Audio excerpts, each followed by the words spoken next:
Justin Herbert came out of nowhere and is now lighting up the NFL on a forgotten team in the LA Chargers. Let's see where it all began. Here's the story of Justin Herbert. Here you go. It is play action, looking to throw it back. It's the fullback Neighbors in for the touchdown. Justin Herbert was born right in the heart of Oregon in Eugene, the same exact city as the University of Oregon. Growing up, Justin played baseball, basketball, and football, and was just overall a gifted athlete. It didn't hurt Justin that he had the height for the next level early in his career at Sheldon High School, where he continued playing baseball, basketball, and football. Even with this height, it wasn't until his sophomore season where he was able to play on varsity, and he barely even got a shot to play with only one incompletion. But somehow, he was able to run for over 100 yards and a touchdown. But yet in the passing game, Herbert wasn't able to do anything his sophomore season, and really didn't get any love until his junior year. Although he didn't get to play much his junior season, Justin was able to take advantage of the opportunity and throw for over 650 yards and 10 touchdowns with 0 picks, and he also ran for over 150 yards and a touchdown. Following his junior season, Justin was desperate to make his mark on the field and finally be able to play the entire season as a starter. As you would suspect, Justin took full advantage of the situation and was able to go off with over 3,000 passing yards and 36 touchdowns to only 10 interceptions, along with over 500 rushing yards and 10 rushing touchdowns. With these stats, Justin was named first team All-State in the Southwest Conference Offensive Player of the Year. After suffering a broken leg his junior season, many schools dropped their scholarship, and it only left schools like Montana State, Northern Arizona, Portland State, and Eastern Washington, and somehow Oregon and Nevada, which were his only 2 FBS offers. The only reason Oregon likely kept their scholarship offer was because Justin was practically in their backyard, as he lived only 10 minutes away from the stadium. This hometown love from the Ducks was big for Justin,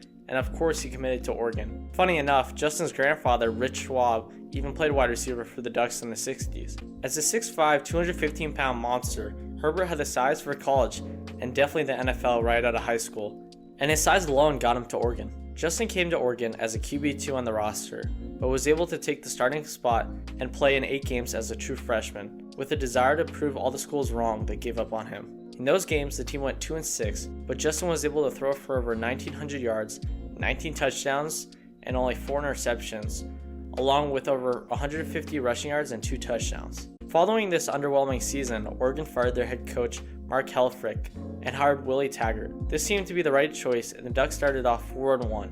That was until Justin broke his collarbone against Cal, and the Ducks couldn't perform nearly as well without him, and ended up going 1-4 in the following 5 games. Justin was able to come back and play the last 2 regular season games, and was able to keep Oregon bowl eligible, but the team came up short against Boise State in the Las Vegas Bowl. That season, in 8 starts, Justin went 6-2, the exact opposite of the previous year, but had similar stats with just over 1,900 passing yards, 15 touchdowns, and only 5 interceptions, along with over 150 yards rushing and 5 rushing touchdowns. Going into his junior season, Justin was seen as a Heisman candidate, even though he was playing under his 3rd head coach in Mario Cristobal. That season, Herbert was able to play all 13 games, and the Ducks went 9-4, as Justin threw for over 3,100 yards and 29 touchdowns to only 8 picks. Upon that, Justin ran for over 150 yards and 2 touchdowns for a 3rd year, and led the team to the Red Box Bowl against Michigan State, where they won an insanely high-scoring game 7-6. There was talk as to whether or not Justin would return for his senior season,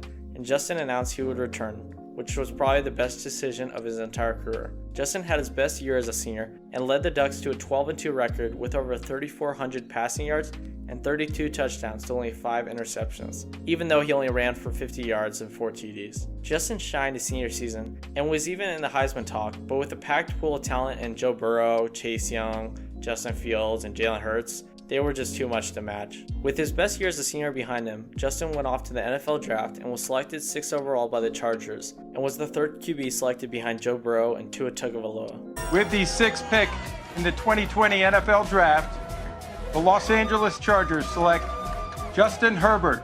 Going into this season, it looked like it was going to be time to learn behind Tyrod Taylor, but something kind of crazy happened. Tyrod's lung was punctured accidentally. ESPN is saying a team doctor accidentally punctured his lung. And in turn, Herbert was thrown into the spotlight. And so far, he's looked like one of the best quarterbacks in the NFL in only 7 games, as he's thrown for over 2,100 passing yards with 17 touchdowns and only 5 interceptions, along with over 150 yards rushing and 2 rushing touchdowns. These stats have put him in the Rookie of the Year talk along with Chase Young and Joe Burrow, and there seems to be an interesting competition for the best rookie QB between him and Burrow that might continue for decades. Justin Herbert has made it and is playing as good as any young quarterback in the NFL. He's leading the Chargers out of the ashes and into the limelight and isn't looking back. Herbert rolling right. Herbert pump fakes, trying to take it in himself. Dives and he's in for the touchdown. Thanks for watching that video. I'd appreciate it if you subscribe and like the video for more stuff like this. And comment down below how you feel about Justin and the Chargers. And I will see you guys on Tuesday. Peace out.